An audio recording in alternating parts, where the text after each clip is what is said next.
ہمارے ذہنوں میں جو معیارات بیٹھے ہوئے ہیں وہ کیا ہے؟ کامیابی پیسے سے ہے، کامیابی جائیداد سے ہے، کامیابی کاروبار سے ہے، کامیابی شہرت سے ہے، کامیابی اقتدار سے، یہ معیارات ہے۔ جو جتنا دولت مند اتنا کامیاب، جو جتنا مشہور اتنا کامیاب، جو جتنا پاپولر اتنا کامیاب، جو حکومت پر پہنچ گیا کامیاب، جس نے بڑا کاروبار جما لیا کامیاب، جس نے بہت جائیداد بنا لی کامیاب۔ یہی ہے اصل میں ساری بس کی گانٹھ۔ جو تصور کامیابی کا ہوگا اسی کے مطابق آپ کی بھاگ دوڑ ہوگی، اسی کے لیے جد و جہد ہوگی، اسی کے لیے توانائیاں صرف ہوں گی، اسی کے لیے دن رات کی مشقت ہوگی۔ یہ ہے اصل شے جس کی یہاں نفی ہو رہی ہے۔ کامیابی دولت سے نہیں، کامیابی شہرت سے نہیں، کامیابی اقتدار اور طاقت اور حکومت سے نہیں، بلکہ کامیابی ہے ایمان سے، عمل صالح سے، تواصی بالحق سے، تواصی بالصبر سے۔ آپ غور کیجئے اس نقطہ نظر کا، اس ایٹیچیوڈ کا، یہ جو مینٹل ایٹیچیوڈ ہے، اس کا بدل جانا ہی انسانی شخصیت کے اندر انقلاب پر پڑتا ہے۔ اب آپ کا نتیجہ کیا نکلا؟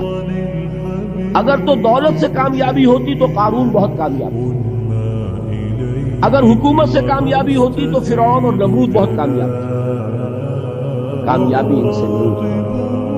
کامیابی انسان دولت میں قارون کی دولت تک پہنچ جائے اور دنیا میں دبدبہ اور اقتدار اور سلطنت اور حکومت کے اعتبار سے وہ نمرود اور فرعون کا مقام حاصل کر لے، وہ ناکام ہے، خائب ہے، خاسر ہے، برباد ہے۔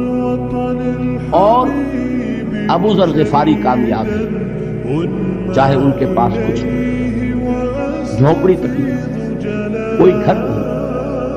حضور نے فرمایا ہے اللہ کے کچھ بندے ایسے ہوتے ہیں جو کسی محفل میں جانا چاہیں تو انہیں اجازت نہ ملے، جو کہیں اگر رشتہ کرنا چاہے کوئی ان سے رشتہ کرنے کو تیار نہیں، کہیں کوئی سفارش کرنا چاہے تو ان کی کوئی بات ہی نہ سنے۔ لیکن اللہ کے ہاں ان کا وہ مقام ہے کہ اگر بھولے سے بھی کسی بات پر قسم کھا بیٹھتے ہیں تو اللہ ان کی قسم کی لاج رکھتا ہے۔ یہ ہے فرق، یہ جان لیجیے اچھی طرح۔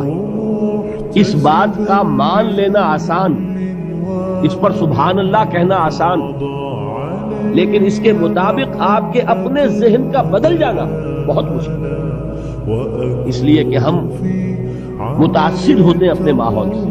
وہ بڑا محل ہے، دیکھ کر ایک دفعہ ٹھجری آتی، وہ بڑی سی 20 فٹ لمبی کار سناٹے کے ساتھ آپ کے پاس سے گزر گئی۔ ایک دفعہ اعصاب کے اندر ارتعاش ہوتا ہے، محسوس ہوتا ہے بڑے یہ نصیبے والے لوگ ہیں، بڑے خوش نصیب، بڑے کامیاب، حالانکہ کچھ معلوم نہیں کہ یہی سب سے بڑی بدنصیبی ہے۔ ہو سکتا ہے کہ یہی سب سے بڑی ناکامی ہے۔ اگر ذہنوں میں یہ بات بیٹھ جائے کامیابی کس شے سے، یہی وجہ دیکھیے قرآن مجید میں بارہا آپ دیکھیں اولئک هم المفلحون، یہ ہے لوگ کامیاب ہیں۔ آج یہ آپ نے نماز میں وہ آیات سنی، یا ایھا الذین آمنوا ارکعوا واسجدوا واعبدوا ربکم وافعلوا الخیر لعلکم تفلحون۔ اے ایمان والو، رکوع کرو، سجدہ کرو، اپنے رب کی پرستش اور بندگی کرو اور اچھے کام کرو تاکہ تم کامیاب ہو جاؤ۔ تو کامیابی کن چیزوں سے ہے؟ یہ ہے سب سے بڑا سبق۔ یہ ہمارے دل میں اگر بات بیٹھ جائے، ٹھک جائے، زندگی بدل جائے گی، صبح و شام بدل جائیں گے، نقشے بدل جائیں گے، بھاگ دوڑ کا رنگ بدل جائے گا، ویلیو سٹرکچر بدل جائے گا۔ آج وہ ایک چیز نہایت اہم نظر آ رہی ہے، کل نہایت غیر اہم نظر آئے گی۔ جیسے کہ حضور کی حدیث ہے، مالی ولی الدنیا، مجھے تمہاری اس دنیا سے کیا سروکار ہے، انما مثلی کراکب استظل تحت شجرۃ ثم راح فترکها، میری مثال تو اس سوار کی سی ہے جو تھوڑی دیر کے لیے درخت کے سائے میں ٹھہرتا ہے سستانے کے لیے، پھر وہ اپنا راستہ لیتا ہے، اسے اس درخت سے مستقل تعلق اس کا نہیں ہے، وہ اس کا گھر نہیں، وہ اس کی منزل نہیں۔ اسی طرح یہ دنیا میرا گھر نہیں ہے۔ اب دیکھیے ہم کہتے ہیں انا للہ و انا الیہ راجعون، ہم تو مسافر ہیں، ہم اللہ کے پاس سے آئے، اللہ کی طرف ہمیں لوٹ جانا ہے۔ کن فی الدنیا کانک غریب و عابر سبیل، حضور فرماتے ہیں دنیا میں ایسے رہو جیسے کہ تم اجنبی ہو یا راہ چلتے مسافر. لیکن یہ طرز عمل کب ہوگا؟ جبکہ یہ آیت ہمارے ذہنوں کے اندر بیٹھ گئی ہو. والعصر ان الانسان لفی خسر الا الذین آمنوا وعملوا الصالحات وتواصوا بالحق وتواصوا بالصبر. یہ ہے اصل بات جو میں نے عرض کیا تھا کہ میں بتاؤں گا صحابہ کیوں ایک دوسرے کو یاد کرتے. اس لیے کہ دیکھیے جیسے برف باری اگر ہو رہی ہو، آپ باہر نکلیں گے تو برف آپ کے کپڑوں پر جم جاتی ہے، تو آپ جھٹکتے ہیں کپڑوں کو تاکہ برف ہٹ جائے.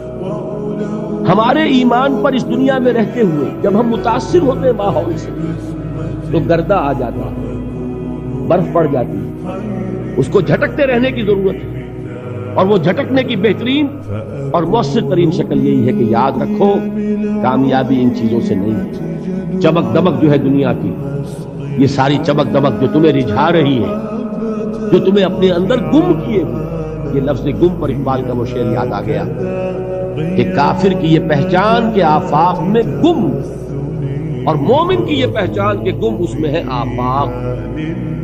تم گم نہ ہو کر رہ جاؤ اس میں، مبہوت نہ ہو کر رہ جاؤ، مرعوب نہ ہو کر رہ جاؤ. دنیا ہی کی محبت تمہارے اوپر ڈیرے نہ ڈالے، تمہارے دلوں کے اوپر مسلط نہ ہو جائے. لہذا تازہ کرتے رہا کرو والعصر ان الانسان لفی خسر الا الذین آمنوا وعملوا الصالحات وتواصوا بالحق وتواصوا بالصبر. پھر یاد کر لو، پھر تازہ کر لو اپنے اس یقین کو کہ کامیابی دولت سے نہیں، کامیابی ثروت سے نہیں، کامیابی اقتدار سے نہیں، کامیابی شہرت سے نہیں، کامیابی جائیداد سے نہیں، کامیابی ہے ایمان سے، کامیابی ہے عمل صالح سے، کامیابی ہے تواصی بالحق سے، کامیابی ہے تواصی بالصبر سے. یہ چار چیزیں ہیں کہ جو کامیابی کے لوازم ہیں.